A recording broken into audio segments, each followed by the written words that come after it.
Halo teman-teman, kami dari Binus University jurusan Computer Engineering yang beranggotakan Aldo Carlos Sengkei dengan NIM 25401344754 dan Federico Godwin dengan NIM 250202943 akan membahas set teori dan properties of function.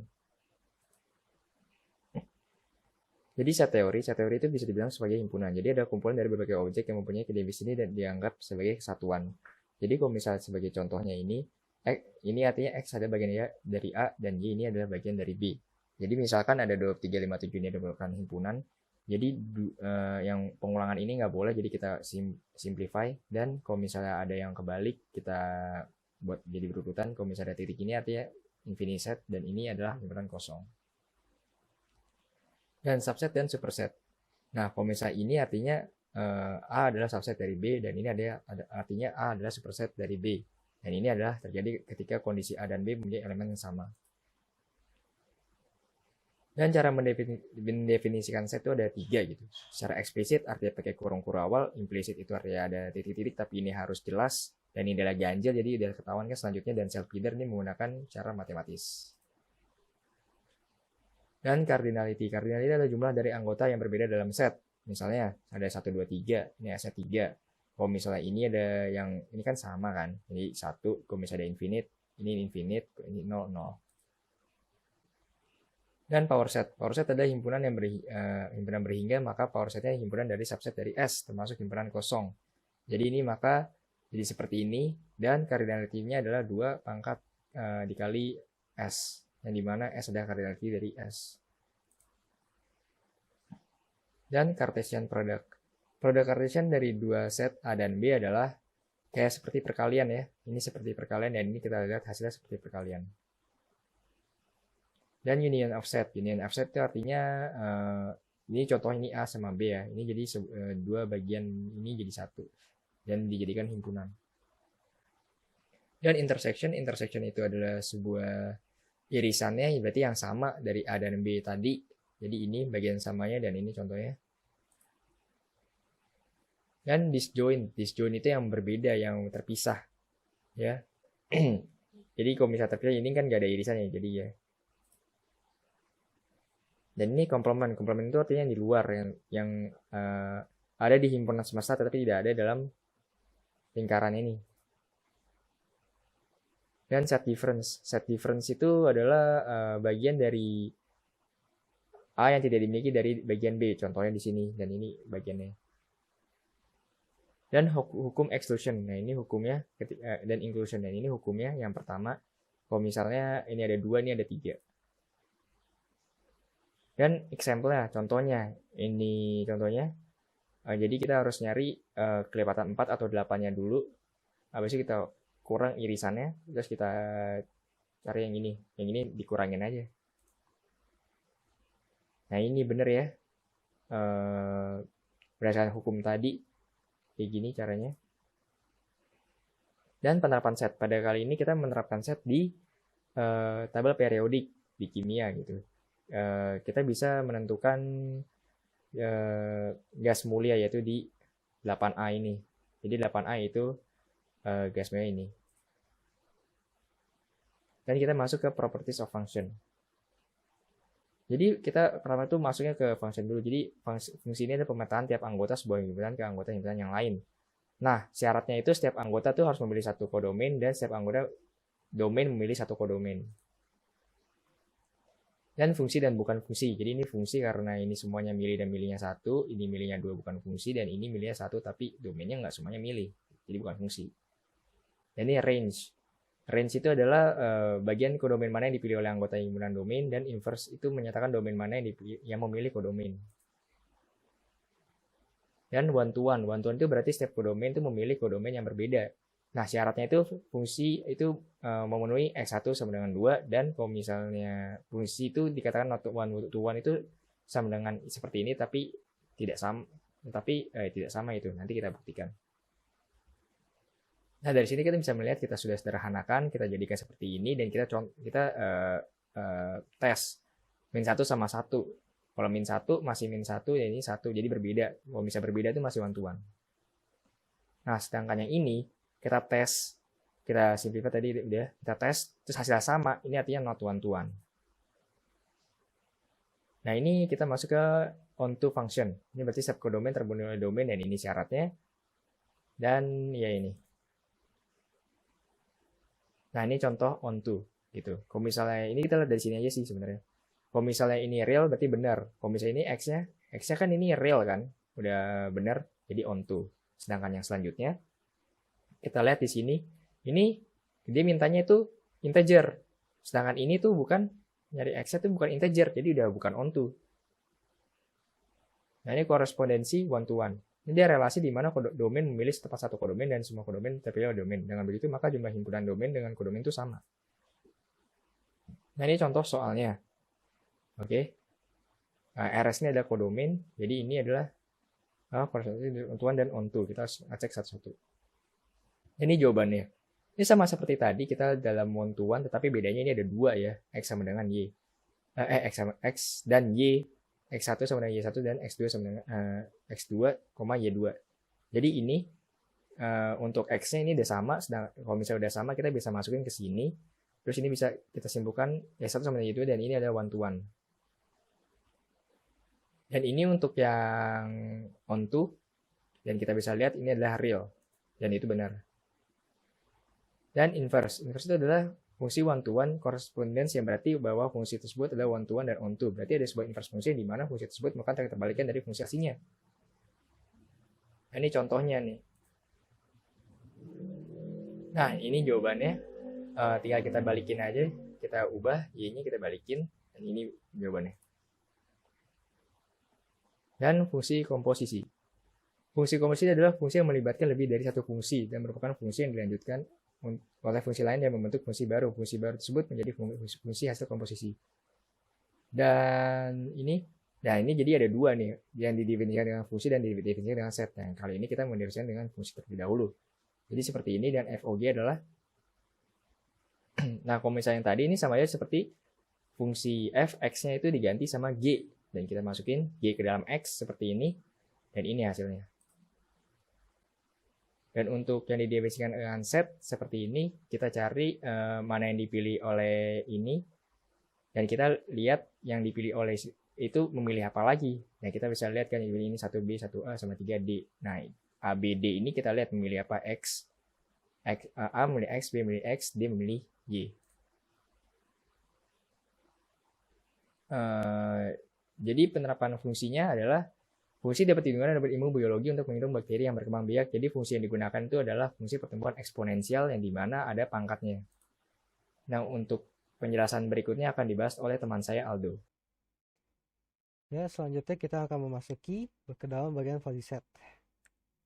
Jadi hal yang perlu diketahui oleh fuzzy set itu, logika fuzzy itu diturunkan dari teori himpunan fuzzy. Terus logika fuzzy itu dapat menangani konsep yang inherent atau tidak tepat. Terus selanjutnya itu logika fuzzy juga menggunakan seluruh interval dari antara 0 dan 1.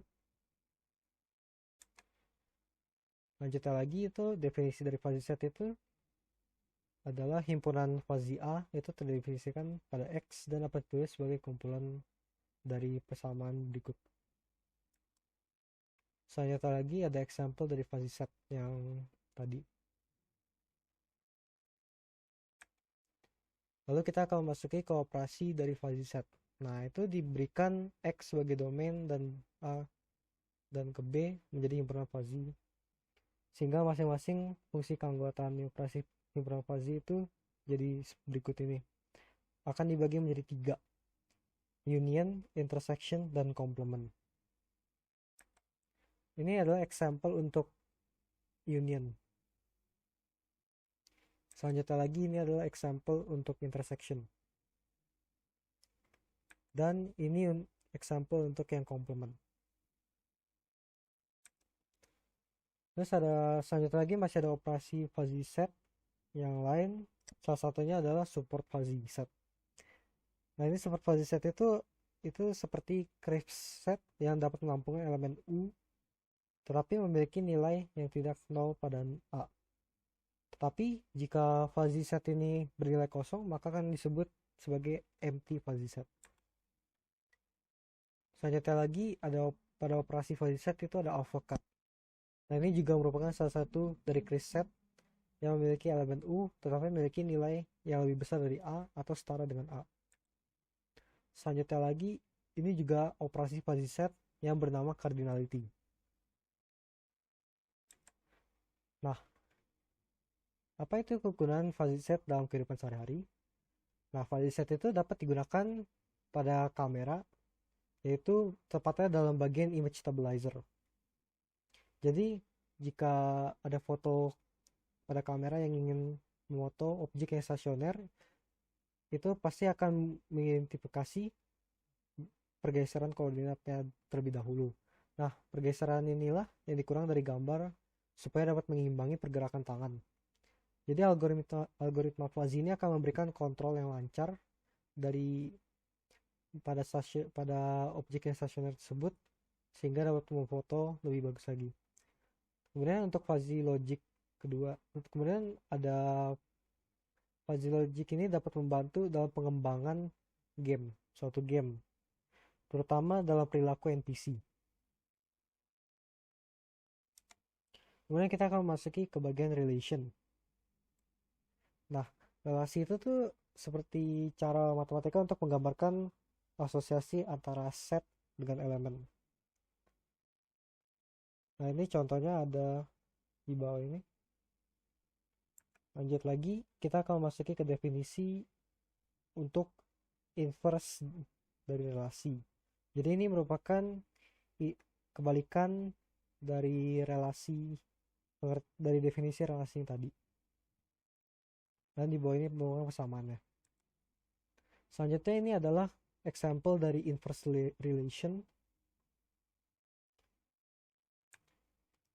Nah, kemudian juga ada definisi reflexivity, symmetric, transitivity. Nah, reflexivity itu artinya itu relasinya itu memilih untuk diri sendiri. Terus kalau untuk simetrik itu berarti saling memilih satu sama lain. Dan kalau yang transitivity itu memilihnya ke arah diagonal. Dan ini di bawah ini merupakan term discrete matematika untuk reflexivity, symmetric, dan transitivity. Selanjutnya ini adalah example untuk reflexivity, symmetry, dan transitivity. Nah, ada juga equivalence, definisinya untuk equivalence relation. Jadi dalam equivalence relation itu ada refleksif, simetrik, dan transitif.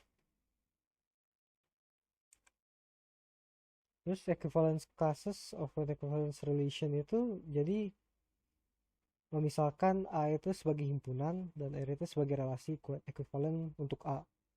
Jadi setiap elemen pada A itu kelas equivalent dari A itu digambarkan dengan A singkat, disingkat menjadi A. Dan untuk menyatakan bahwa himpunan dari elemen X dalam A itu oleh karena itu berhubungan dengan A oleh R. Nah, ini contoh untuk equivalent class. Lalu kemudian ada antisimetri. Nah, antisimetri itu tuh memisalkan bahwa R pada suatu relasi dalam himpunan R itu bisa antisimetrik apabila setiap A dan B di A besar jika A ke RB dan B RA maka A itu sama dengan B. Bawah ini merupakan contoh bagaimana antisimetrik bekerja. Dan ini adalah jawaban dari contoh tadi. Nah, antisimetri itu juga dapat membagikan relasi. Ini contohnya.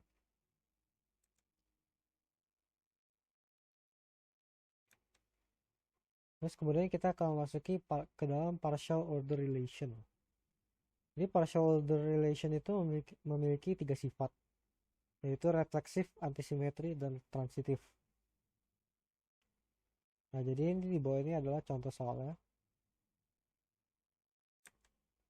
Selanjutnya ini adalah jawabannya untuk soal tersebut. Kemudian kita akan masuki ke dalam diagram Hasse. Jadi diagram Hasse ini diagramnya akan lebih sederhana jika partial order relation Ada. Ada juga langkah-langkahnya untuk membuat diagram hasil. Jadi pertama itu membuat loop ya terlebih dahulu di sebuah simpul. Kemudian buat garis atau panah yang mempunyai sifat transitif. Lalu terakhir membuat garis yang menghubungi tiap simpul tapi hanya satu arah. Ini adalah contoh cara membuat diagram hasil. Selanjutnya itu ada partially and totally ordered sets. Jadi ini tambahan dari partially and totally set. Selanjutnya lagi ini lanjutan dari penjelasan partially and totally ordered sets. Kemudian juga HC diagram itu memiliki elemen-elemen yang harus dilihat terlebih dahulu sebelum membuat, dan ini elemen-elemennya. Nah, jadi sekian dan terima kasih. Jika ada pertanyaan boleh tulis di kolom komentar, dan juga kami minta maaf jika penjelasan kami masih kurang jelas. Sekian dan terima kasih.